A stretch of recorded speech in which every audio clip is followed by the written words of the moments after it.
네, 4시보다 조금 앞서는 썰전 라이브 시작합니다. 오늘은 썰전 라이브 본격 토크에 들어가기 전에 비 피해 상황부터 짚어보고 가겠습니다.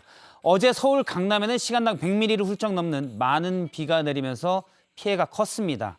80년 만에 내린 기록적인 폭우 상황인데요. 지금 상황은 어떤지 서울 강남에 나가 있는 취재 기자를 연결하겠습니다. 백민경 기자.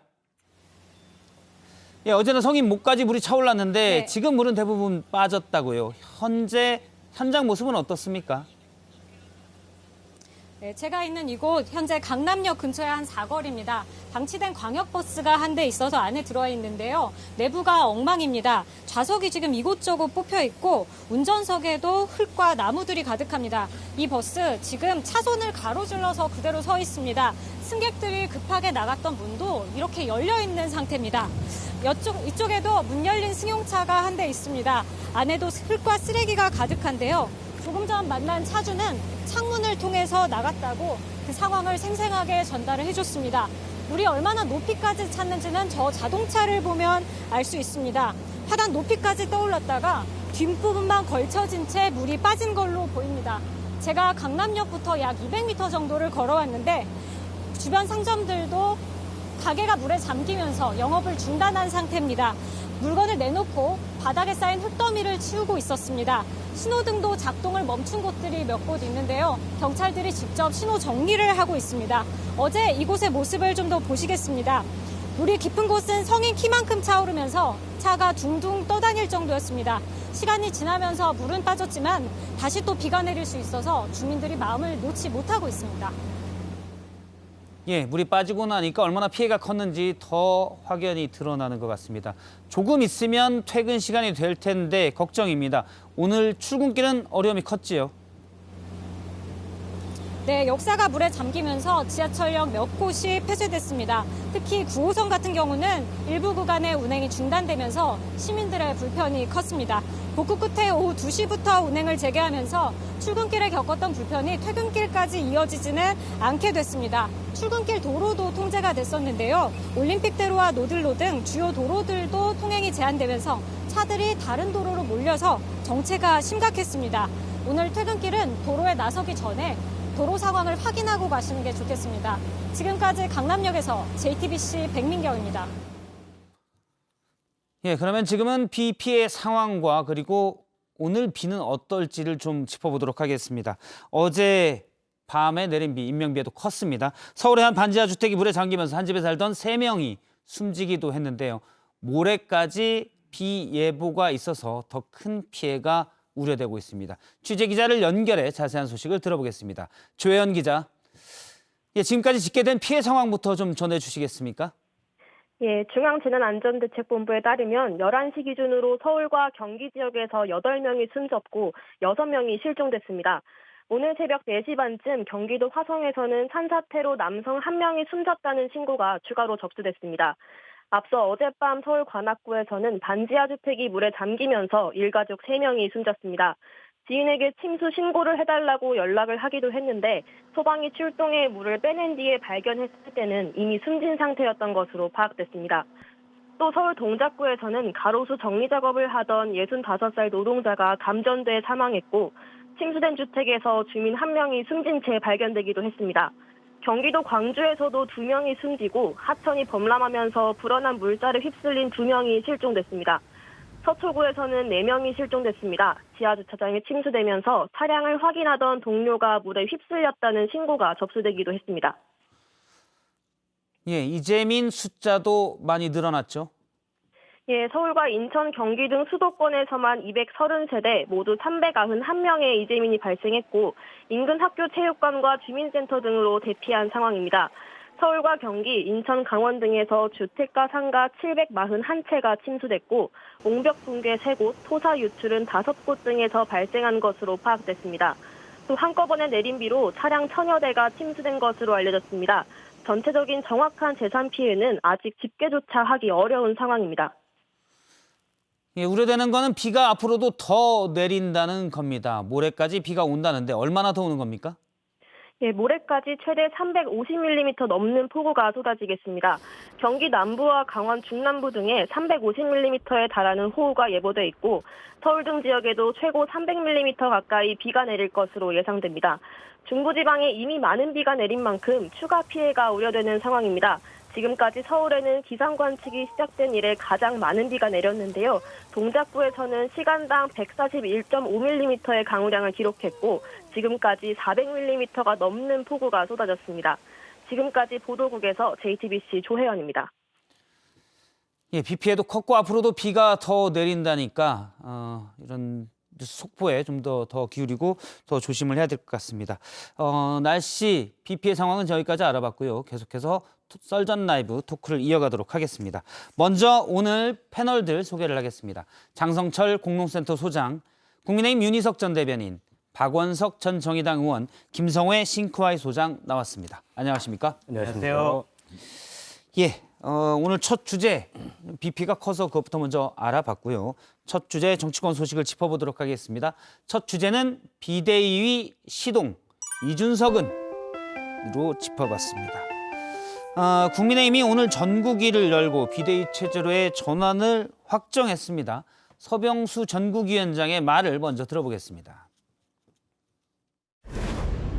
전국위원 제적 707명 중 509명이 투표에 참여하셔서 성원이 되었고요. 찬성 457명, 반대 52명으로 당헌 제13조, 제19조 및 제91조에 의거하여 당헌 개정안이 원안대로 가결되었음을 선포합니다. 예, 당헌 개정안은 이 내용입니다. 비대위원장은 전국위 의결을 거쳐 당대표 또는 당대표 권한 대행이 임명한다가 지금까지의 당헌인데 오늘 개정돼서 당대표 직무대행, 그러니까 권성동 직무대행도 임명할 수 있도록 했습니다. 2시 의총에서 주호영 비대위원장 임명안을 만장일치로 국민의힘 의원들은 통과시켰습니다. 현재는 전국위원들의 ARS, 그러니까 자동응답 전화로 인한 표결이 진행 중인데요. 5시 좀 넘으면 결과가 발표될 것 같고 일단 뭐 주호영 비대위원장 체제는 갈 것 같죠. 어떻게 근데 보십니까? 그 윤희석 대변인 먼저 얘기를 해야 되고 당에서 이러한 일이 벌어지는 것에 대해서 당원의 한 사람으로서 사과와 반성을 먼저 해야 되는 거 아니겠습니까? 그러면 윤희석 대변인에게 먼저 여쭙도록 예, 하겠습니다. 예. 장성철 소장님의 의견에 따라서. 예, 굉장히 화가 나신 것 같은데, 뭘 얘기할까요? 반성과 사과부터 해야죠. 직무대행이 어떻게 비대위원장을 임명합니까? 지금 비대위 체제로 오늘 전국이 열렸고 비대위 체제로 전환하고 주호영 비대위원장 여러 가지가 있는데요. 아무거나 얘기하시죠. 절차적인 하자는 일단 치유가 된 겁니다. 직무대행은 임명할 수 있는 권한이 당원에 명시적으로 규정되지 않았던 것을 이제 바꾼 거죠, 오늘. 그래서 이미 비대위 체제로 가기로 한 의결이 월요일에 지난주에 있었고요. 오늘 이제 당원을 바꾸면서 권성동 현 당대표 직무대행이 비대위원장을 임명할 수 있도록, 물론 전국위원회에서 의결을 해야 됩니다. 예. 그 비대위원장을 그래서 임명할 수 있는. 그래서 당은 완벽하게 비대위 체제로 갈 수 있는 상황을 맞이했다. 절차를 만들어냈다. 네.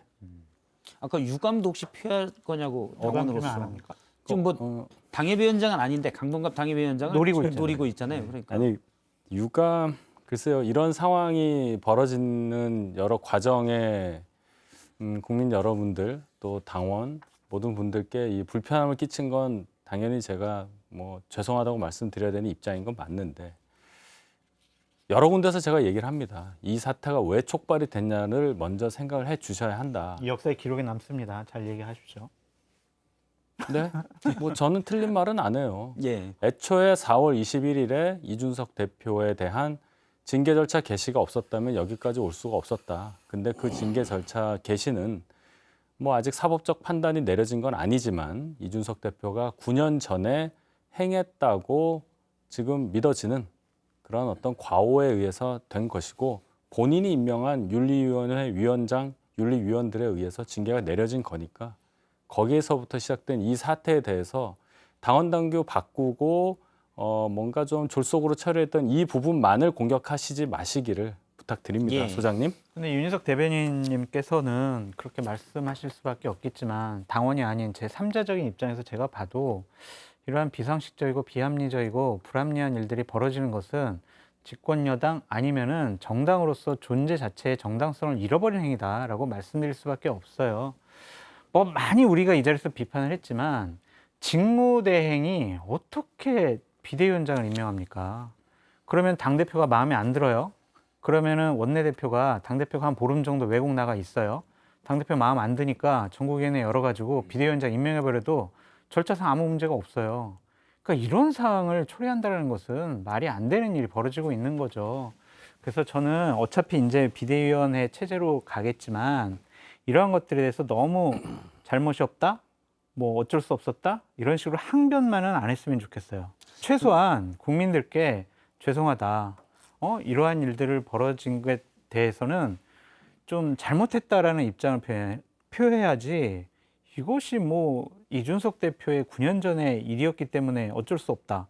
이런 식으로 얘기하는 것은 좀 말이 안 되는 것 같습니다. 예. 이게 요즘에 평론이 한결 쉬워졌어요. 왜요? 가만히 있어도 장성철 교수가 저렇게 알아서 국민의힘을 성토하고 규탄하고 한때 본인도 거기에 몸담았으면서 한결 좀 편해졌다는 말씀을 우선 드리고 일단 뭐 이렇게 테이블 건너서 구경만 할 수 있겠지만 그래도 좀 말씀. 그렇죠. 뭐 구경하는 것도 나쁘지는 않아요. 근데 어쨌든 뭐 절차적인 결함이 치유됐는지는 모르겠으나 절차적인 결함을 어쨌든 결함이 없는 것으로 애를 써서 만든 거죠. 물론 이게 이제 법적 시비의 대상이 될 수 있습니다. 그러나 이제 그런 법적 시비가 있을지는 좀 지켜봐야 될 것 같고 문제는 이제 주호영 비대위 체제가 출범은 했는데 뭐 결정난 건 아무것도 없어요. 비대위의 성격이 뭔지, 기간을 언제까지 할 건지, 차기 전당대회는 언제 할 건지 여전히 이제 중요한 쟁점들이 남아 있고 그 이전에 이준석 대표가 13일 날 기자회견을 예고를 했고 뭐 보도되기로는 법적 대응도 곧 착수할 거다라고 하는데 착수할지는 모르겠으나 어쨌든 13일 기자회견에서 이준석 대표가 무슨 얘기를 할지가 또 하나 이게 단지 이제 비대위가 출범했으니까 다 끝났다 상황이 아니고 또 다른 일단 내홍이나 분란으로 접어들 가능성이 없지 않아 있다. 그래서 예. 단지 비대위 출범하고 이준석 아웃시킨다 그래서 이게 끝나는 게 아니다. 정치적으로는 여전히 그 여진이 한동안 남을 수밖에 없는 거고 과연 그 주호영 비대위가 주호영 의원이 뭐 원내대표도 지내셨고 당대표 권한대행도 지내셨던 중진이고 중량감이 있는 분이지만 지금 이 상황에서 당의 이런 내홍을 가라앉히고 또 분란을 가라앉히고 뭔가 지금 그 윤석열 정부의 그 국정 동력이 꺼져가고 있는데 이런 상황을 반절시킬 만한 리더십을 보일 수 있을까? 그게 아니면 단지 그냥 차기 전대까지 준비하는 일종의 전대준비위원회 기능에 그칠까? 그래서 저는 전자와 같은 즉 쇄신 비대위와 같은 역할을 하긴 좀 어려워 보이고 여러모로 불가능하죠. 그게 그렇다고 전당대회 시점에 또 이견이 분분할 테니까 예. 단지 전당대회 준비는 아닌 아주 어정쩡한 일종의 봉합형 비대위 비슷하게 기능을 하지 않을까 싶어요. 예. 아니 뭐 다 떠나서 선거 2번 이긴 여당이 무슨 비상한 대책을 세울 일이 있다고 비대위를 만든다고 이러고 다니는지부터가 국민들이 보시기에는 어이없을 것 같아요. 당 상임 전국에선 비상 상황이라고 일단 규정을 네, 했습니다. 뭐 그러니까요. 제 얘기가 그 얘기인데 불과 얼마 전까지만 해도 당의 지지율이 대통령의 지지율을 상회할 만큼 어쨌든 국민의힘에 대한 이 여론의 신뢰가 있었던 것이거든요. 근데 아니다. 우리를 신뢰하지 마라. 지금 우린 지금 엄청 비상 상황이다. 지금 이렇게 했던 상황 하나. 그다음에 코끼리를 냉장고에 넣는 법이란 뭐 이런 이제 우스갯소리가 있는데 뭐 이제 속담에 빗대면 이게 지금 빈대를 잡는 상황인데요. 빈대를 잡는 가장 간단한 방법은 경찰에게 잡게 시키는 겁니다. 경찰이 잡으면 윤리가 서류 처리만 하면 되는 거였죠. 이런 간단한 방법이 있었는데 지금 윤핵관이라고 불리는 분들이 화염 방사기를 들고 지금 당사에다 불을 지르고 있는 겁니다. 예. 밖에서 엄청 신나서 지르고 있어요. 지금 막 잘 타고 있다고 저쪽도 태워야 되고 이쪽도 태워야 되고 자 전국이 와서 뒤에서 잡으세요 그러고 지금 막 기름을 껴안고 있는 상황이지 않습니까? 막 잘 탄다고 좋아하고 있는데 이준석 대표는 강원도나 제주도에서 이렇게 보면서 아니 뭘 태우시는 거예요? 라고 물어보고 있는 상황이라서 그러니까 뭘 얻고자 하는 것인지를 잘 모르겠고 밖에서 보기엔 그냥 국민의힘이 불타고 있구나 이것만 보입니다. 불타고 있구나. 예. 김성애 소장님이 방금 만평 하나를 그냥 비유해서 쭉 묘사해서 쓰신 것 같습니다. 예. 아니요, 평소에는 굉장히 합리적이신데 이 얘기만 나오면 이렇게 오버하시는지 모르겠어요. 뭐 무슨 불이 탑니까? 지금 저희가 비상 상황인 거 맞아요. 예. 그래서 그걸 수습하느라고 비대위가 출범을 한 거고 그 과정에 있어서 소위 뭐 윤핵관이라는 분들과 이준석계가 어떤 갈등이 있고 다 아시는 얘기예요. 그걸 수습하자고 비대위가 나온 건데 그걸 또 다시 얘기하면서 불을 질렀다 이렇게 지금 얘기하시면 말씀하시는 건 이제 두 가지 점에서 말이 안 된다고 생각하는데 제가 첫 얘기를 번째- 하고 있잖아요. 예, 잠시만요. 그- 조금 더 어떻게? 예, 뭐 불을 지른다 이런 표현 좀 듣기 그렇습니다. 저도 뭐 그런 말 할 줄 몰라서 안 하는 건 아니고 민주당 사정도 제가 충분히 알지만은 적어도 비대위가 오늘 출범하는 데 있어서 뭐 축하해달라는 얘기는 안 해요. 축하할 일은 아니지만 이런 식으로 얘기하면 토론이 진행될까 싶습니다. 예. 최고위가 일단 구성이 망가졌기 때문에 비상 상황이다라는 네. 것이 귀당의 첫 번째 이유였는데 최고위가 구성이 안 돼서 비상 상황이라고 선언하고 최고위가 모여서 상임정국위원회 소집을 했잖아요.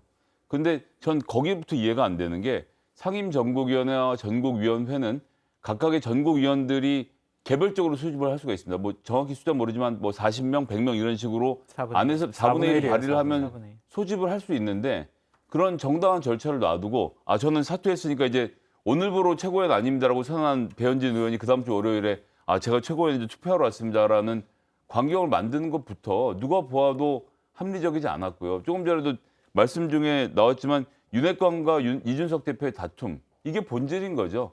아니 이준석 대표가 잘못한 게 있으면 처벌받는 거 저 당연히 동의하고 만약 지금 나오는 성상납 등의 비리가 있었으면 뭐 더 이상 정치하기 어렵지 않겠습니까? 그런데 어쨌든 내년 6월까지 정해진 임기가 있는데 하여튼 그때까지 못 기다리고 지금이라고 하면서 당을 이렇게 만들고 있는 상황에 대해서 저 밖에서 보기에는 전혀 이해가 되지 않아요. 예.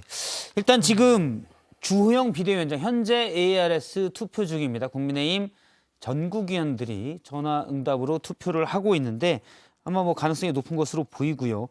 주호영 비대위원장이 될 것으로 예상이 되는데 사실 여러 부분에서 있었습니다. 저희가 몇 가지 사진을 준비했는데 원래 친이계죠. 이명박 대통령 시절에 특임 장관을 했었는데요. 그런데 박근혜 대통령 시절에는 정무 특보를 했습니다. 2015년에 당시 현역 의원이면서도 정무 특보를 맡아서 이게 가능하냐 했는데 역시 친박과도 비슷하게 활동을 한 적도 있고요. 그다음에 유승민 의원과 함께 2017년에는 바른정당, 이게 이제 나중에 바른미래당이 됐다가 미래통합당, 국민의힘으로 합당하는 역사를 가지고 있는데 바른정당 원내대표를 했었고요. 그리고 미래통합당 원내대표를 거쳐 국민의힘 원내대표를 또 2021년에 저렇게 김종인 비대위원장 시절에 당시 원내대표를 하기도 했습니다. 지난번에도 이준석 대표와 함께 당대표 선거에 전당대회에 출마했다가 떨어졌고 이번에 비대위원장을 맡게 된 상황입니다. 일을 잘 할 걸로 보십니까? 장성철 소장님 얘기만 짧게 들어볼까요? 저분은 뭐 충분히 역량과 경륜은 갖추고 있죠. 잘 하지만은- 아시죠, 원래? 그럼 잘 알죠. 근데 이분 뒤에 계시는 분들이 과연 주호영 원내대표가 경륜을 발휘할 수 있도록 그냥 자율성을 줄 것이냐, 그거에 대해서는 좀 회의감이 있어요. 그러니까 바지사장이라는 좀 표현을 쓸 수밖에 없는데 뒤에 계신 분들이 누구예요? 윤핵관 분들이죠. 윤핵관 분들. 예. 원래 이분이 또 주호영 의원이 윤핵관들과 친한가요? 친한 부분도 있는데 또 거리도 어느 정도 또 있다는 얘기도 친하다고 있어서. 볼 수밖에 없는 게 지난 국민의힘 그 대선 후보 경선 과정 중에서 홍준표 대표랑 후보랑 상당히 윤석열 후보가 신경전. 격면을 벌일 때 그때 이제 윤석열 후보의 손을 들어주시면서 신임을 좀 많이 쌓으신 것 같은데 저는 이분이 만약 스스로 판단을 한다면 여러 가지 합리적인 판단을 하겠지만 대통령실과 윤핵관들이 과연 이렇게 합리적인 판단을 하게 내버려 두겠느냐. 지금 분위기는 빨리 조속히 전당대회를 열어서 정통성 있는 지도부를 꾸려서 우리 윤핵관들이 공천권을 갖는 당대표를 접수해야 되겠다라는 생각 갖고 있잖아요. 예. 근데 만약에 이제 이분 얘기처럼 자, 집권 여당이 어떻게 정기국회 때 법률안, 국정감사, 예산 다 팽개치고 지역을 한 2달 동안 돌아다니면서 어떻게 전당대회를 하느냐. 그것은 맞지 않다. 내년 초에 하자. 그것을 윤핵관들이 안 받아들일 거예요. 왜냐하면 경찰에서 이준석 전 대표를 기소를 하지 않으면 이준석 대표 내년 1월 달에 전당대회에 나와서 또 당대표 한다고 그러면 어떡할 거예요. 예. 본인들 스케줄이 달라지잖아요. 지금 말씀하신 내용이 주호영 의원이 매일신문과의 인터뷰에서 했던 말입니다. 9월에 조기 전당대회 개최가 가능하냐 물으니까 새 정부 첫 정기국회 중에 여당이 전당대회를 연 적은 없었다. 그렇죠. 그러니까 내가 비대위원장 맡으면 비대위 좀 더 오래 가고 내가 당 혼란을 수습시킬 거고 내년에 전당대회 하겠다 이런 맥락인 거죠. 그러니까 이게 그 전당대회 일정에 대해서는 윤핵관이냐 아니냐에 따라서 의견이 다른 게 아니고 각자 이해관계에 따라서 의견이 좀 갈리는 것 같아요. 지금 이제 조기 전당대회에 가장 적극적인 목소리를 내는 분은 김기현 전 원내대표인 것 같고 아무래도 이제 당내에 상당한 기반이 있고 또 전당대회 준비를 해왔기 때문에 빨리 하면 빨리 할수록 유리하다. 이런 판단을 하는 것 같아요. 그에 반해서 안철수 의원도 오늘 사실상 차기 당대표에 도전할 뜻을 밝혔는데 역할이 주어지면 마다하지 않겠다. 거기는 이제 뭐 여기 들어온 지 얼마 안 됐잖아요. 그러니까 좀 시간이 필요한 것 같고 또 마찬가지로 권성동 의원 같은 경우에 제가 보기에는 거의 어렵다고 보는데 본인은 아직 꿈을 포기하지 않았는지 올해보다는 본인의 임기가 끝나는 시점에 했으면 하는 정진석 부의장도 그런 맥락에서는 마찬가지고 그래서 그런 이해관계들이 어떻게 조율되느냐에 따라서 지금 주호영 비대위의 성격, 기간 뭐 이런 것들이 좀 정해지지 않을까 싶은데 주호영 의원 개인적으로는 뭐 경륜도 있고 안정감도 있으신 분이고 당의 원내대표, 뭐 당대표 권한대행도 지냈고 무엇보다 당의 대주주라고 할 수 있는 TK 출신이잖아요. 그런 면에서는 지금 혼란스러운 상황을 어쨌든 표면적으로 빨리 안정화시킬 수는 있을 것 같은데 과연 그걸 넘어서는 정치력을 주호영 원내대표가 발휘할 만한 그런 공간이 주어지느냐. 아마 정성철 교수도 그 지적을 하는 것 같아요. 그런 공간이 주어지지 않을 거다라는 거고 저는 사실 주호영 그 비대위원장이 제일 먼저 해야 될 일은 이준석 대표를 만나야 된다고 생각해요. 그래서 그게 인간적으로 다독이는 차원이든 정치적으로 어떤 퇴로를 열어주는 차원이든 아니면 뭐 일각에서 얘기하듯이 비대위원장 직권으로 징계를 취소하고 훗날을 도모할 수 있는 그런 길을 열어주는 차원이든 그게 아마 주호영 그 비대위원장의 정치력이 실험대에 오르는 첫 번째 그 대목이 될 거다 이렇게 생각합니다. 박원석 의원 지금 하신 말씀은 정말 적극 동의해요. 그런 부분이 있어야 당이 좀 더 내홍이 가라앉고 이준석 대표를 만나야 한다. 예, 그래서 뭔가 좀 안정되는 그런 어떤 기반을 닦을 수 있는 게 되는데 제가 두 분 말씀드리면 참 재밌죠. 정치를 해석하는 데 있어서 인물이 등장하면 재밌습니다. 소설처럼. 근데 늘 그렇게 해석하기 때문에 틀리는 거예요, 결론이. 제가 틀렸어요? 항상 틀리잖아요, 예측이. 내가 무슨 언제 얘기냐면- 잠깐만. 내가 언제 항상 잠깐만. 틀렸어요? 예, 카메라 잠깐만. 투샷으로 네? 보내주시면 내가 두 항상 분께서 틀린 걸 진행할 것 얘기해봐요 같습니다. 그러면. 총선 결과도 틀리고 항상 좀 많이 틀려요. 총선 결과 뭐- 아니요, 제가 말씀 좀 드릴게요. 예, 좀 사람이 더 인신 공격은 하지 말도록 좀. 제 인신 얘기는 공격은 하지 말아달라는. 일부러 그런 거 아니고. 네. 예, 알겠습니다. 제가 뭐 그 얘기는 조금 약하게 할게요. 사과하세요. 예, 죄송합니다. 그 정치 현상을 틀리는데 제가 봐도. 예. 사과할 예, 일- 자주 사과할 일 아니에요. 많이 예, 틀려요. 예. 정치 현상을 해석하는데 이 인물을 등장시키면 재밌단 말이에요. 예. 계속 지금 반복하지만 그 이유는 상상력이 막 들어가요. 논리적으로 그래 권성동 원내대표는 임기 끝나고 나서 전당대회하는 게 좋고 뭐 안철수 대표는 또 이게 뭐 논리적으로 맞는 것 같거든요. 그런데 이게 중요합니다. 왜 제가 자꾸 뭐 틀린다, 뭔가 예측과 다르게 현상이 흘러간다고 말씀드리는 이유는 당이 아무리 어떤 특정 권력을 가진 사람의 어떤 힘에 따라서 가려고 해도 당원과 또 지지층이 원하는 그 총이라는 게 있습니다. 지금 국민의힘은 당원 그리고 오늘 전국위원 투표도 나왔지만 지금 이 순간 이준석 대표와 관련된 일을 빨리 수습하자는데 의견을 모은 겁니다. 절차와 어떤 그 경위에 대해서는 비난할 수 있지만 그 방향으로 가는 거예요. 근데 그 해석을 윤핵관 마음대로 가는 거다. 이렇게 하면 또 재미가 붙는 겁니다. 그렇지만 꼭 그렇지는 않다. 주호영 대표가 이제 비대위원장이 되신다고 보고 이분이 5선의 경륜을 이렇게 가지고 계신데 윤핵관이 그럼 이분이 움직일 공간을 안 만들어주기 때문에 당이 또 이상하게 간다? 그렇게 얘기할 수도 있지만 당원이 갖고 있는 총의를 무시하고 어떻게 몇몇 분들이 당을 끌고 갈 수 있겠어요? 저는 그렇게 보지 않습니다. 그 이제 공교로운 측면이 있는데 아까 전에 그 김종인 의원하고 손잡고 있는 장면을 제가 보면서 약간 웃었는데 이게 김종인 비대위원장이 그 서울시장 선거 당시에 주호영 원내대표에게 뭐라고 했냐면 그 안철수하고 시장 후보직 작당하지 마라. 나는 이제 작당이라는 표현을 쓰고 아주 작심해서 비판을 한 적이 있습니다. 과거를 좀 떠올려 보시면 주호영, 나경원, 이준석 이렇게 세 후보가 다툴 때 주호영 후보가 그 당대표 자리를 두고 다툴 때 주호영 후보에게서 원군이 안철수 국민의당 대표였어요. 이게 어떻게 가능한가 싶었지만 국민의당은 일부만 바깥에 남아 있고 사실 대부분이 국민의힘으로 이미 흡수된 다음이었거든요.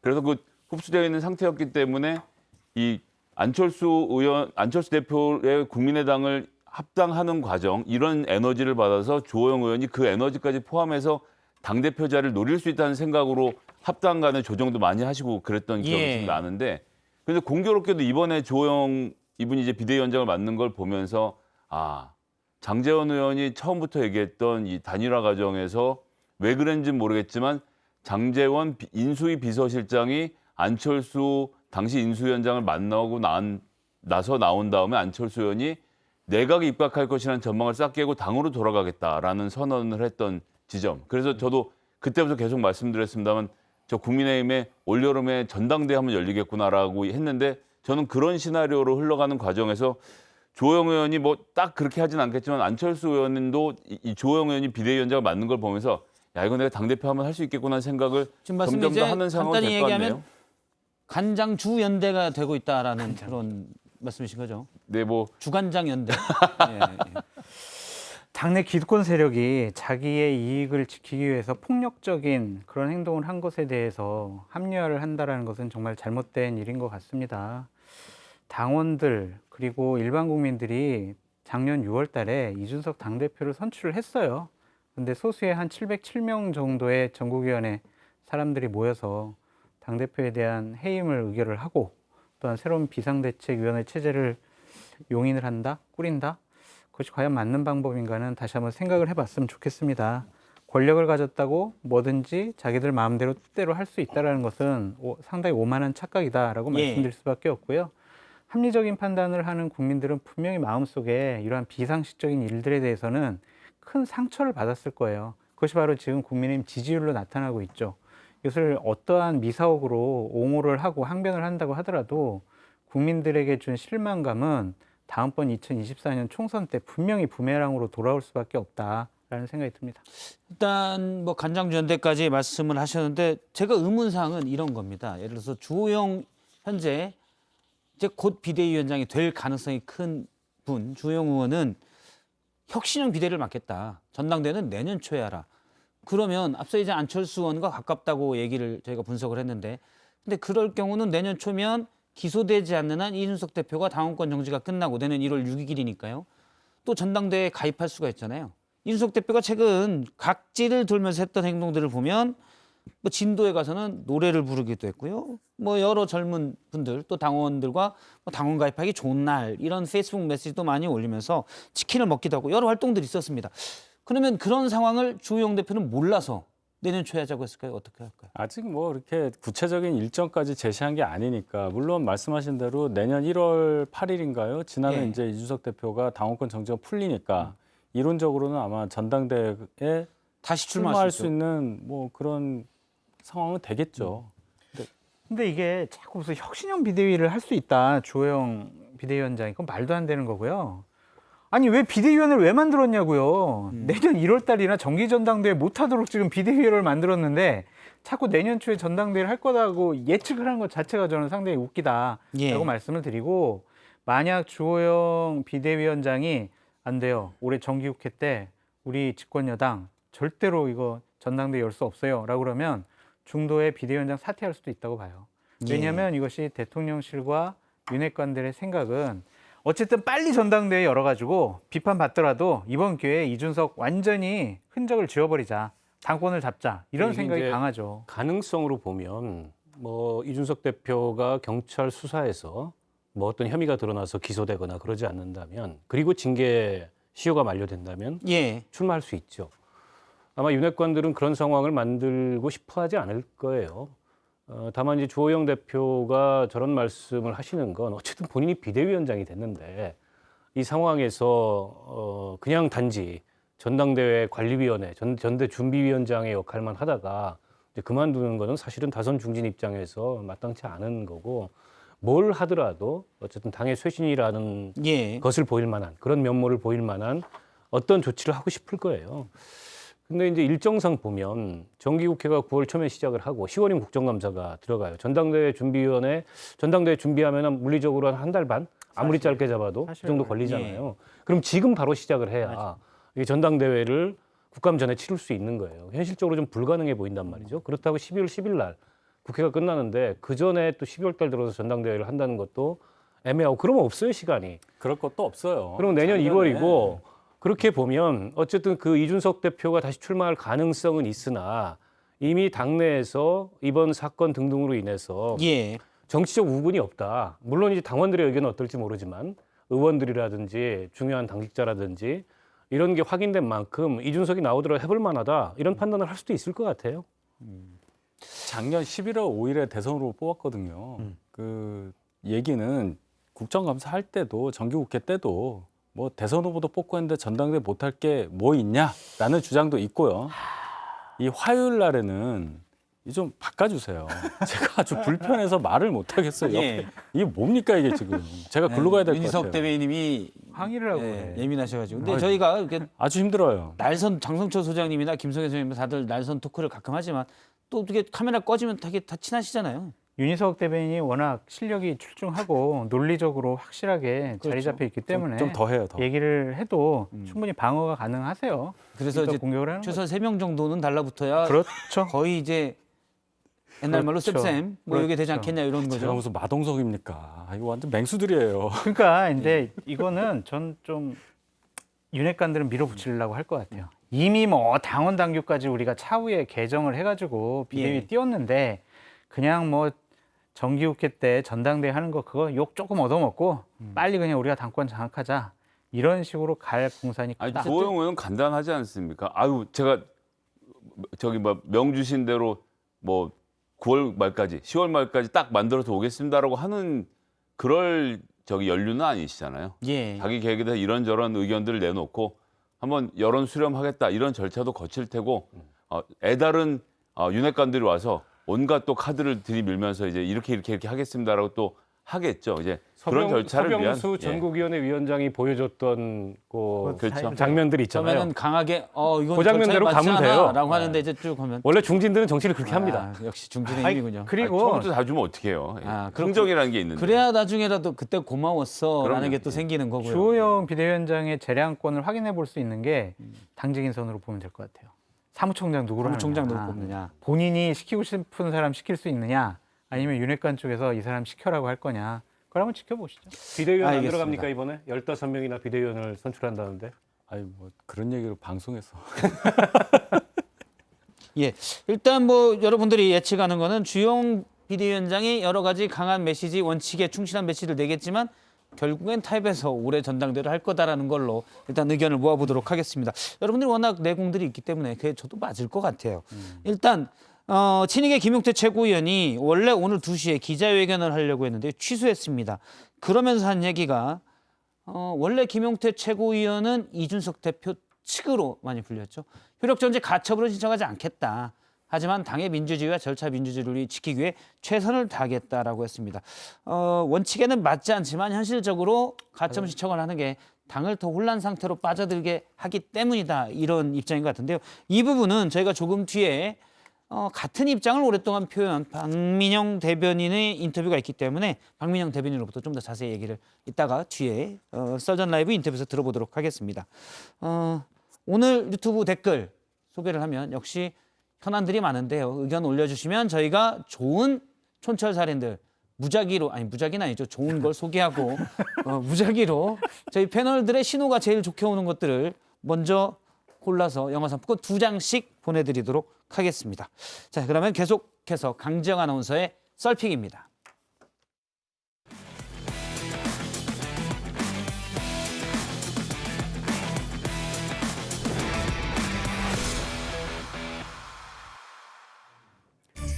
네, 썰픽입니다. 첫 번째 픽부터 보시죠. 너무 배고파서 어젯밤 박강수 마포구청장이 먹방 인증샷을 올려서 문매를 맞았습니다. 직원들과 찌개에 전을 먹었다며 이렇게 V를 하고 찍은 사진까지 첨부했는데요. 해당 글을 올릴 당시는 서울 전역에 호우경보가 발령돼서 곳곳에 차량 침수와 지하철 운행 중단 등 피해가 잇따른 상황이었죠. 재난 상황을 소홀히 했다는 비판이 일자 너무 배고파서 그랬다. 그러나 술은 마시지 않았고 전을 먹어 죄송하다라고 했습니다. 논란의 의식회의서일까요? 오늘은 땅 꺼짐 발생 현장과 빗물 펌프장에 방문한 사진을 올렸습니다. 두 번째 픽 보시죠. 만 5세 입학, 현실적으로 어려워. 오늘 국회 교육위 업무 보고에 출석한 교육부 차관의 말이었습니다. 들어보시죠. 이제 그 정책의 취지 자체는 그 교육과 돌봄에 대한 국가 책임을 강화해보자라는 취지의 하나의 수단의 하나입니다. 그래서 저희 정부로서는 그 안에 대해서 계속 고집을 하거나 그 안을 추진하겠다는 입장은 아니고요. 그 정책은 사실상 폐기한다 이렇게 받아들여도 되는 겁니까? 저희가 지금 이 자리에서 폐기한다, 이제는 더 이상 추진하지 않겠다라는 말씀을 드리지 못하지만 현실적으로 추진하기 어려워졌다는 판단을 하고 있습니다. 지난 7월 29일 대통령 업무 보고에서 불쑥 등장해 장관 사퇴로까지 이어진 만 5세 학제 개편안. 혼란만 일으킨 채 11일 만에 사실상 폐기 수순을 밟는 모습입니다. 여러분이 픽한 오늘의 썰 무엇인가요? 예, 일단 마포구청장 김치찌개에 전을 먹었다면서 부의를 하고 사진을 올렸다가 근데 어제 정말 물난리가 났는데 전이 맛있다 이렇게 올렸다가 문매를 맞았습니다. 어떻게 보십니까? 일단 아침 7시 30분에 이미 중앙재난안전대책본부에서 비상 1단계를 가동한 상태였습니다. 예. 모든 지역이 전부 다 난리법석이었고요. 게다가 마포는 제가 잘 아는 동네인데요. 예. 상습적인 침수 지역에다 지금은 뭐 이제 펌프를 많이 달아서 상태가 좋아지긴 했습니다만 어쨌든 항상 불안불안한 마음이 있는 거거든요. 근데 늦게 일하고 퇴근할 수 있죠. 그렇지만 오늘 같은 날은 뭔가 좀 불안한 날이구나 하는 생각을 누구나 하기 마련인데 다른 데도 아니고 막걸리가 자동적으로 떠오르는 전집에 가서 김치찌개를 드셨다고 하니 보는 사람들은 술 먹지 않았냐고 댓글 달았다 다음 날 보니까 이거 대응을 하겠다 막풀에 대해서 이런 말씀도 막 하시더라고요. 그래서 지금 이게 좀 대응할 문제인가. 같은 시간에 다른 구청장들은 우산수교 현장 가서 중랑천 넘치는지 못 넘치는지 다 보고 있었거든요. 이게 근데 지금 문제가 아까 저기 페이스북 다시 한번 캡처한 거 PD가 좀 보여주시겠습니까? 지금 보면 좀 확대를 해주세요. 네. 비 내리는 날 지금 비 때문에 난리가 났는데 비가 내리는 월요일 저녁 지금 물난리가 났는데 예전에 사실 보통 때 비가 추적 오면 막걸리 생각난다고 하시는 분들 많잖아요. 여기서 막걸리 생각하고 있으면 이건 안 되지 않나요, 정말? 그러니까 저분은 뭐가 문제인지를 모르는 것 같아요. 본인이 술을 안 먹었기 때문에 내가 배고파서 먹었으니까 그건 넘어간다고 생각하는데 비 오는 날이라 중요한 게 아니라 비가 많이 와서 지금 이렇게 사람들이 많이 피해를 입고 있는 와중에 구청장이라는 사람이 전 먹으면서 맛이 좋다고 저렇게 올릴 일이냐 이걸 이해를 못하는 거로 저는 보여요. 일단 뭐 해명은 너무 배고파서 술은 안 먹고 전은 먹었다라는 해명이 있었습니다. 아니 너무 배고파서 전을 드시면 조용히 드시지. 그 왜 SNS 대고 먹방을 하냐고요. 눈치 없이 비도 오는데. 제가 볼 때는 페이스북 안 해야 돼요. 그러니까. 전화기를 뺏어야 될 것 같다. 아니 그러니까 전 정치인들이 SNS 해도 좋고 먹방 해도 좋은데 때와 장소를 좀 가려서 했으면 좋겠어요. 저는 윤리위를 소집을 해가지고 국민의힘 쪽에서 당원권 정지 6개월이라든지 당의 비상 상황을 선포하고 출당 조치를 해야 되지 않을까 이런 생각도 듭니다. 마포구청장 당원권 정지 6개월이라고 당원이 아닌 장성철 소장님이 얘기하셨습니다.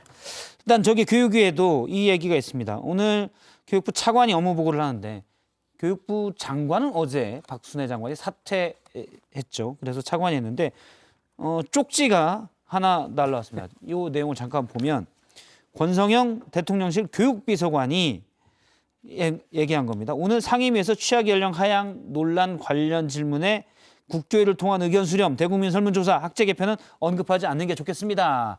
요렇게 얘기를 한 걸 또 카메라 기자가 귀신같이 잡아가지고 딱 보도가 됐어요. 그래서 이제 차관도 야 대통령실 비서관이 얘기하면 꼼짝 못하는구나.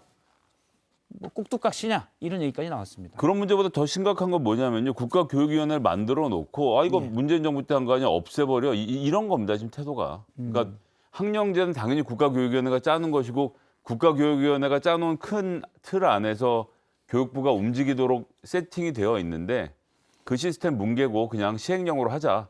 라는 선언을 한 거라서 이 정부 법치주의를 한다고 하는데 왜 법을 하나도 지키지 않는지 모르겠어요. 예. 일단 저 교육부 장관 어제 관뒀잖아요. 그래서 아니 비서관이 이렇게 말씀하시니까 그러니까 교육위원회 새 무시하라고. 장관이 오면서 바뀔 수 있는. 근데 저는 이거 기회를 장관 주겠죠. 관둔 걸로 넘어갈 문제가 아니라고 생각하고요. 열흘 만에 이런 정책을 발표했다 철회한다는 것은 정말 이 정권이 아마추어라는 거를 드러낸 상황밖에 안 된다고 보고, 그 장관 논란이 굉장히 많았습니다. 청문회도 안 했고. 추천한 사람 누구냐? 인사검증한 사람들 누구냐? 문책해야죠. 아니 세상에 이렇게 문책도 없고 책임도 지지 않는 그런 이 국정 운영이 어디가 있습니까? 그냥 장관 그만뒀으니까 그걸로 다 문제가 없다. 이런 일이 계속 반복될 우려가 있잖아요. 예. 대통령께서 좀 뭐 수습책을 내놓는다고 하셨으니까 좀 다음 주까지 지켜보시죠. 왜 또 갑자기 100일도 안 지났잖아요. 왜 또 갑자기 그렇게 돌아가요? 아니 좀 여러 가지로 생각을 하고 계시대요. 100일 넘으면 어떡할 거야? 그러면 이제 150일까지 기다려 봅시다. 뭐 이렇게 8월 얘기하죠. 17일이 100일이죠. 그러면 반년은 기다려야 된다 이렇게 나와요. 연말까지는 좀 기다려 봐야죠. 연말까지는 기다려봐야 된다. 갑자기 뭐또 그러니까 이런 부분 부분 윤희석 의원이 화평윤 씨께서 뭐라고 하신 게 있습니다. 아까 뭐 좀 얘기를 좀 하더라고요. 아, 알겠습니다. 죄송합니다. 그럼 다음 압력에. 주제로 바로 또 넘어가도록 하겠습니다. 다음 주제는 민주당 얘기입니다. 저희가 잡은 키워드는 무죄 추정의 원칙. 오늘 한 토론에서 나온 얘기입니다. 더불어민주당의 전당대회가 열리고 있죠. 오늘 CBS에서 김현정의 뉴스쇼에서 새 전당대회 당대표 후보가 토론을 가졌는데 여기에서 이재명 의원이 당원 개정 관련된 얘기에서 얘기를 했습니다. 그런데 그 부분 듣기 전에 저희가 이재명 의원의 노룩 악수 노룩 얘기하지 마세요. 보고했지 않습니까? 노인호제 걸려 있습니다. 노룩에 대해. 무슨 말씀인지는 알겠는데 노룩 악수 얘기를 했었는데 거기에 대해서 이재명 의원이 한마디 했습니다. 이 부분부터 듣고 가겠습니다. 오늘 박영진 후보님은 우리 화장실에서 만나가지고 인사를 했는데 여기 들어올 때는 또 악수를 안 해가지고 혹시 또 영상이 문제되지 않을까 걱정이 됩니다. 화장실에서 제가 미처 손도 닦지 않으신 이재명 후보님께 손을 내밀었고 제가 얼른 악수를. 이재명 후보님이 아유 미안했습니다 이러면서 그 주먹 악수를 했어요. 만약에 손을 덥석 잡았으면 약간 아직 씻기 전이셔서. 그래서 어쨌든 그날 제가 다른 거 뭐 집중을 하느라고 그분들하고 제가 충분히 이해를 못 갖췄는데 미안합니다. 별 말씀.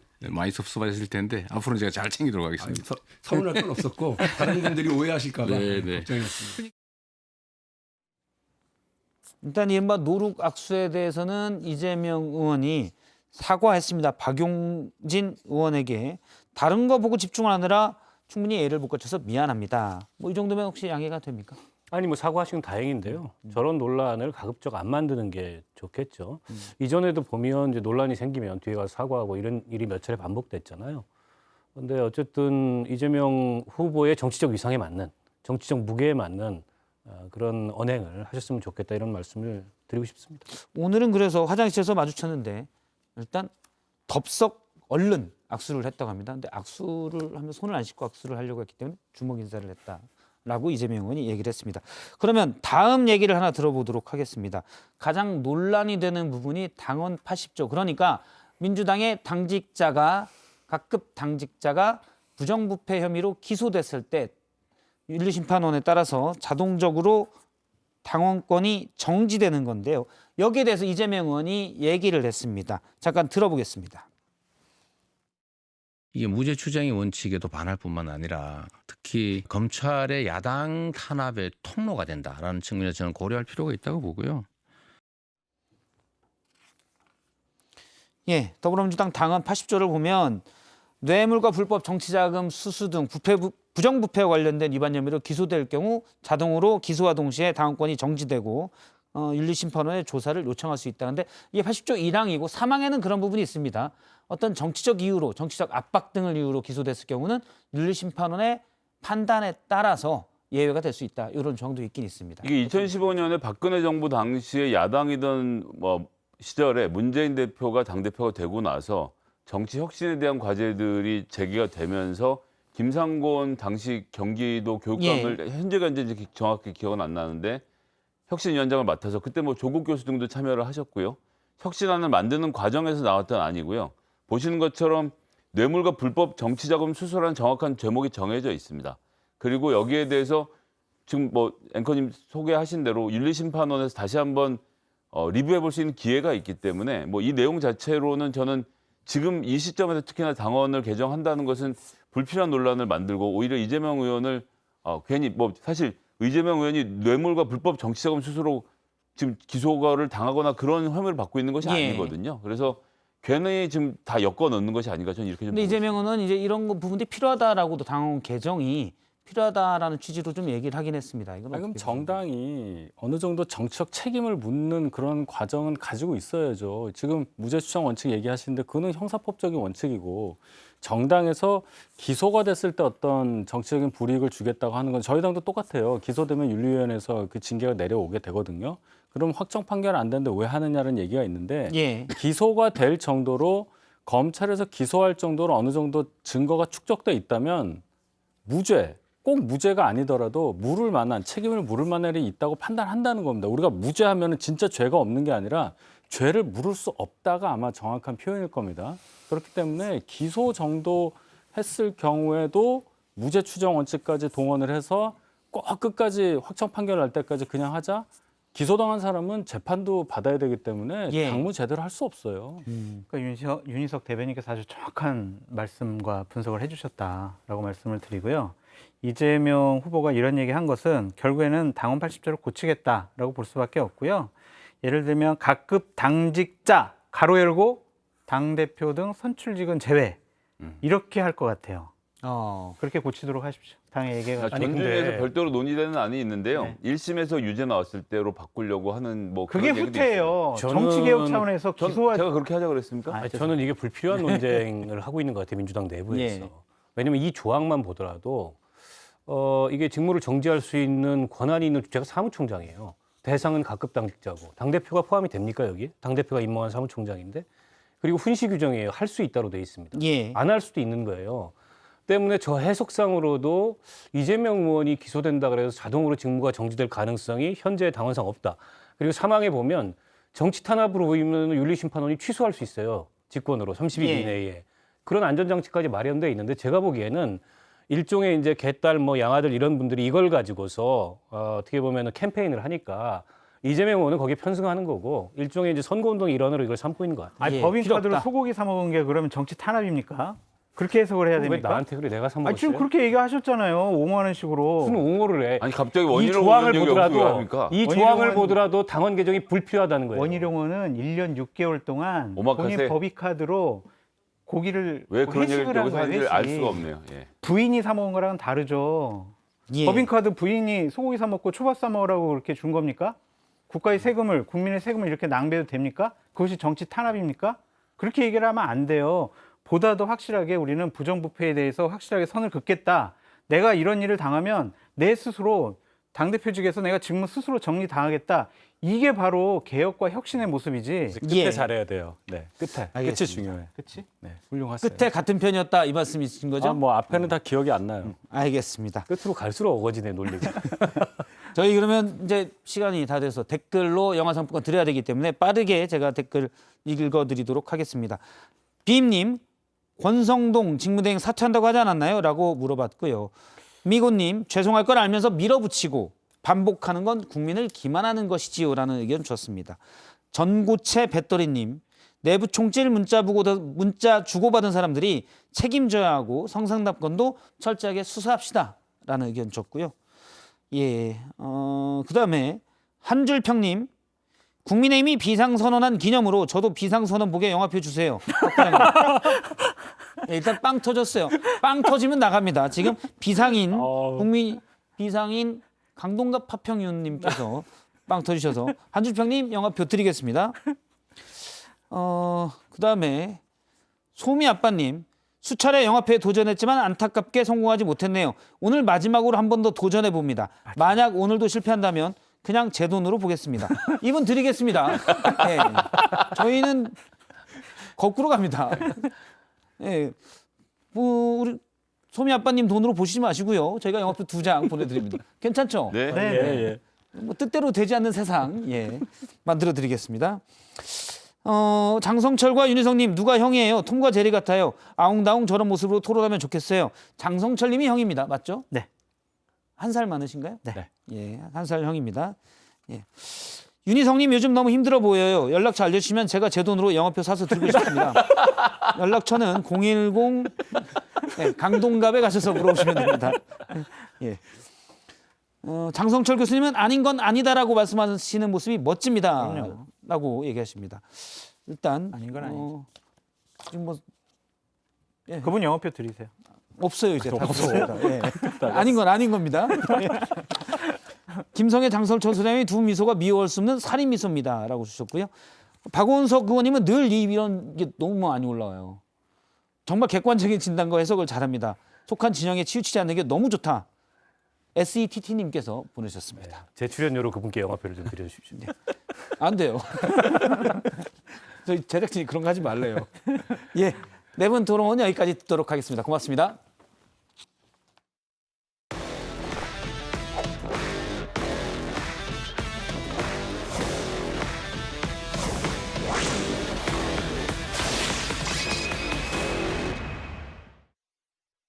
미안할 수밖에 없는데 되려 내가 왜 화를 내는데 혼자 할 수 있는 건 없는데 나는 그 말 한마디를 못해 미안할 수밖에 없는데 내가 왜 화를 내는데 혼자 할 수 예, 오늘 저희 스튜디오에 국민의힘 박민영 대변인 모시고 당내 상황과 현안 얘기를 좀 들어보겠습니다. 박민영 대변인이 스튜디오에 나와 있습니다. 안녕하십니까? 안녕하세요. 안녕하십니까? 전화로 몇 번 제가 인터뷰를 했는데 네. 오늘 전국위원회도 있었고 스튜디오에 좀 모셨습니다. 네. 전국위원회에서 비대위 체제로 가는 걸로 결정을 했습니다. 예. 주호영 비대위원장 지금 추인 투표가 일어나고 있고 이 상황은 어떻게 보십니까? 일단 주호영 의원님 중심으로 해서 비대위가 꾸려질 것으로 보이고요. 이제 예. 이에 대해서 이준석 대표가 가처분 결정을 할 것인지 아닐 것인지 이를 지켜보는 게 이제 앞으로 관건이 될 것 같습니다. 박민영 대변인님은 이준석 대표와 좀 가깝다로 사람들이 보고 있는데 그건 맞습니까? 뭐 바른정당 때부터 인연이 있었으니까요. 예. 또 선거 때도 뭐 59초 쇼츠라든지 뭐 AI 윤석열 같은 콘텐츠들을 같이 진행을 했었기 때문에 예. 가까운 사이라고 볼 수 있습니다. 지금 최근에 이준석 대표와 연락을 좀 취하고 계십니까?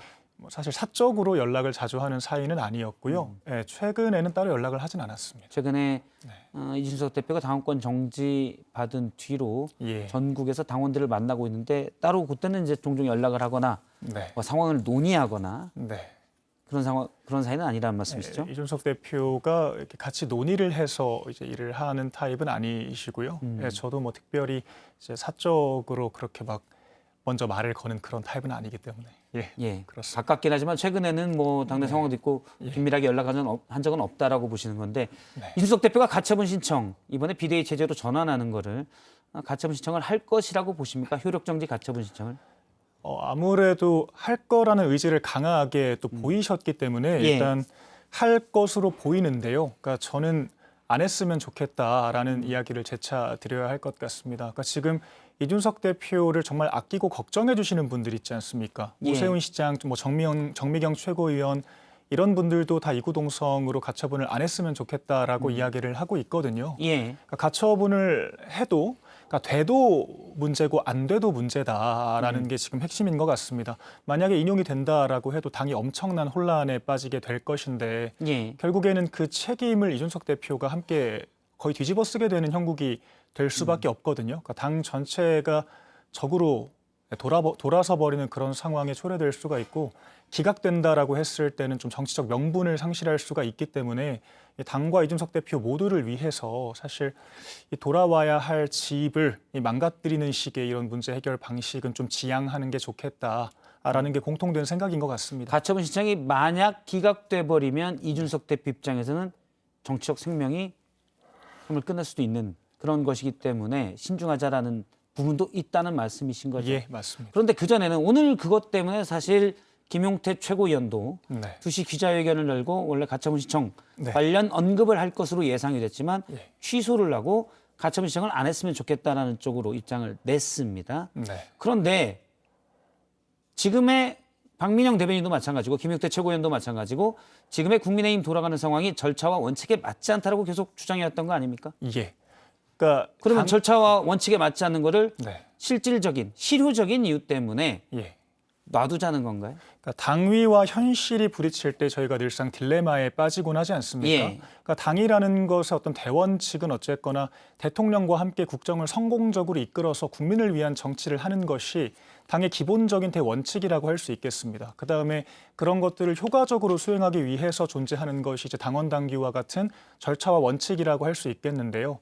그러니까 이번 사태 같은 경우에는 그 원칙과 원칙이 부딪히는 상황이라고 할 수 있겠습니다. 예. 그러니까 지금 이 위기 상황이 도래하기까지 이 절차상으로 정당했느냐라고 묻는다면 전 재차 말씀드리지만 그렇지 않았다라고 생각합니다. 그런데 지금 도래한 국민의힘의 상황이 객관적으로 위기 상황이냐 아니냐라고 물었을 때 노라고 이야기할 수 있는 사람 지금 많지 않을 거라고 생각을 예. 하거든요. 그러니까 객관적인 위기 상황이 도래했을 때 딜레마 상황에서 결과적으로 당이 선택해야 할 길은 국민을 위한 길이고 대통령을 잘 보필하는 길일 수밖에 없다라는 것이 제 생각입니다. 그러면 왜냐하면 지난해 저도 봤지만 몇 달 동안 전당대회를 하잖아요. 네. 이준석 대표가 여러 지역별로 전당대회를 해서 결국엔 선출이 됐는데 네. 상임 전국위와 전국위를 거쳐서 당원에서 선출된 대표가 사실상 당대표를 못 맡게 되고 네. 비대위 체제로 가는 것. 예. 이게 이제 큰 원칙에 훼손되는 것 아니냐라는 주장을 네. 앞서 있었던 장성철 소장도 하고 많은 분들이 또 하시거든요. 네. 근데 이런 큰 원칙이 당이 비상 상황이니까 참아라라고 예. 될 수 있는지. 그러니까 뭐 거기에 대해서 제가 앞에서 이 딜레마 상황에서 저희가 어쨌거나 현재로서 선택할 수 있는 차악이라도 선택을 해야 한다라고 예. 답변을 드렸고요. 이 망가진 어떤 원칙에 대해서는 사실 저희가 비판을 감내해야 됩니다. 이미 많은 분들께서 저희 당에 이제 큰 비판의 목소리를 내주고 계시고요. 저는 그런 의미에서 어떤 국바세 뭐 이런 움직임들도 어떤 뭐 당내 민주주의, 그러니까 다양한 의견들을 수용하고 자정을 겪는 과정으로서 의미가 있다라고 생각을 합니다. 저희가 그런 것들을 보고 당연히 반성을 해야 되는 것이고요. 그런 비판들을 감내한 상태에서 이 재발 방지를 위해서 철저한 또 노력이 필요할 것입니다. 신인규 부대변인이 주도하는 국바세, 국민의힘 바로세우기 운동인데요. 여기서 가처분 신청을 하겠다고 하는데 혹시 네. 김용태 최고위원이나 박민영 대변인이나 이쪽 국바세 쪽과 또 연락을 하면서 서로 의견을 조율합니까? 저는 따로 조율한 적은 없습니다. 예. 그럼 국바세는 국바세대로 예. 따로 가처분 신청을 할 가능성이 높은 상황입니까? 네네. 예. 뭐 일단 뭐 집단 소송을 통해서 뭐 인원이 충족됐다라고 저는 들었기 때문에 예. 뭐 이것대로 또 추진을 할 것으로 보이고요. 그런데 제가 알고 있기로는 뭐 이준석 대표를 지지하는 모임은 아니기 때문에 예. 그러니까 독립적으로 어떤 당의 의사를 내비치는 것이다라는 움직임으로 알고 있습니다. 네. 근데 이제 또 많은 분들이 보기에는 예. 이준석 대표에게 부담이 될까 봐 이렇게 거리를 두는 거지 네. 사실상 지지하는 모임이 아니냐라는 예, 생각도 예. 하고 있습니다. 네네. 예, 앞서 말씀하신 대로 뭐 이준석 대표가 직접 주도해서 가처분 신청을 했다가 기각된다면 정치적 타격이 크기 때문에 맞습니다. 사실은 이준석 대표 말고 다른 분이 하는 것도 좋겠죠. 네. 13일 날 이준석 대표가 기자회견을 한다고 했습니다. 어떤 내용이 주를 이룰 거라고 보십니까? 뭐 일단 오늘 가처분이 되냐, 가처분 신청을 하냐 안 하냐에 따라서 이제 그 어떤 진행 상황에 대한 이야기가 나올 수 있을 것으로 보이고요. 그러니까 예. 이준석 대표 입장에서는 앞으로 어떤 행보를 이어갈 것이냐에 대한 딜레마 상황에 놓일 수밖에 없다라고 생각을 하거든요. 왜냐하면 지금 대통령의 임기가 5년 가까이 여전히 남아 있는 상황입니다. 그런데 대통령과 강대강으로 계속해서 붙는다는 건 큰 부담이 될 수밖에 없는 것이거든요. 예. 그러니까 이준석 대표 같은 경우 이미 박근혜 전 대통령 탄핵의 강을 건넜다라고 해서 이미 그에 대한 평가를 받은 상황입니다. 그런데 거기에 이어서 또 다른 이제 국민의힘 대통령에 대해서 등을 돌리는 상황이 발생을 했을 때 5년 내내 여당 내 야당 포지션을 유지했을 때 이제 당원들께서 어떻게 평가를 할 것인가에 대해서 고민하지 않을 수 없을 것이고요. 그런데 예. 또 지금 상황에서 이 옳고 그름의 관점에서 충분히 어떤 감정을 표출하고 싶은 마음이 있을 것이고 또 이준석 대표의 지지층에서는 또 그런 것에 대한 또 욕구들이 있기 때문에 이제 이에 대해서 호응해야 한다는 문제의식도 있을 수 있습니다. 이제 이런 것들을 잘 조율해야 할 것이 그 기자회견이라고 생각을 하고요. 저는 이준석 대표가 더 멀리 바라봐야 한다라고 생각합니다. 제가 이제 가끔 정치권에서 들으면 국민의힘 분들이 이런 얘기를 했습니다. 이준석 대표를 말릴 사람이 없다. 네. 예. 그러니까 최근에 갈등 예. 상황, 당원권 네. 정지 이후에도 갈등 네. 상황에서 이른바 윤핵관 쪽에서는 이준석 대표와의 소통 창구가 아예 없다라는 네. 뭐 애로 예. 또는 불만, 아쉬움을 표한 적이 있는데 혹시 당의 지도부나 다른 쪽에서 박민영 대변인이나 예. 김용태 최고위원을 통해서 좀 이런 의사를 전달해 달라 이런 게 온 적이 있습니까? 사실 뭐 저도 직간접적으로 계속해서 이 가처분이라든지 예. 어떤 지금 대통령을 상대로 한 행보 같은 것들에 대해서 우려를 전달을 드리긴 했었습니다. 그러니까 최근에 그러니까 뭐 대표 임기 때도 뭐 사실 어떤 뭐 간장이라든지 뭐 디코이라든지 약간 이런 논란이 될 만한 표현들이 있었고요. 근데 최근에는 사실 대통령을 상대로 해서 뭐 한심하다라는 사실 표현까지 사용이 됐었거든요. 그런데 저도 민주당을 상대로 그렇게까지 표현하는 경우가 거의 없습니다. 민주당도 사실 저희 대통령에 대해서 그렇게 표현하지는 않죠. 근데 이렇게까지 강하게 대통령을 비토하는 상황에서 사실 이 대통령과 함께 가야 하는 여당이 이제 그런 움직임을 호응하는 건 불가능하거든요. 그러니까 당에 몸을 담은 입장에서는 그런 식의 어떤 행보에 대해서 지지를 보내기가 어렵습니다. 그런데 그런 행보들이 결과적으로 이준석 대표를 고립시키는 결과가 나타날 수가 있는 것이거든요. 그래서 결국 당이라는 것은 동지라는 개념으로 움직입니다. 저희가 하나로 가야 될 식구인 어떻게 보면 그런 부분을 좀 워해달라고 당 지도부나 다른 쪽에서 박민영 대변인에게 좀 부탁이 오거나 그런 아니요, 제 판단으로 그렇게 말씀을 드렸습니다. 박민영 대변인 판단으로요. 요거 하나 좀 여쭤보겠습니다. 주호영 비대위원장이 이제 될 가능성이 큰데 전당대회를 올해 해야 됩니까? 내년에 해야 됩니까? 그러니까 이준석 대표가 차기 전당대회에 나올 수 있게 해야 된다고 보십니까? 아니면 그냥 올해 사실 보십니까? 지금 비대위원 같은 경우에는 좀 자기 희생적인 의미가 크다라고 할 수 있겠습니다. 국정이 굉장히 어려운 상황이고요. 그러니까 주호영 의원 같은 경우에는 또 오선의 중진이시지 않습니까? 이제 그런데 이제 통큰 어떤 비대위원장 결정에 동의를 해 주신 건데 저희가 뭐 관리형으로 몇 달만 하고 사실 뭐 그런 식으로 이야기하기는 어려운 것이라고 생각을 하거든요. 그래서 이 어떤 혁신형의 비대위를 꾸릴 것이다라는 의지를 또 천명을 하신 걸로 제가 알고 있고요. 또 그렇게 해서 좀 당이 안정화되는 방향으로 가는 것이 저도 맞다라고 생각을 합니다. 알겠습니다. 혁신형 비대위가 돼야 된다는 의견까지 들었습니다. 국민의힘의 박민영 대변인이었습니다. 오늘 말씀 고맙습니다. 네, 감사합니다. 네, 썰전 라이브는 여기까지고요. 계속해서 정치부 회의가 이어집니다. 말씀드릴 게 있는데 오늘 저녁 뉴스룸은 10분 앞당겨서 오후 7시 40분부터 시작합니다. 저희는 내일 뵙겠습니다. 고맙습니다. 이 말이 뭐라고 그렇게 어려웠을까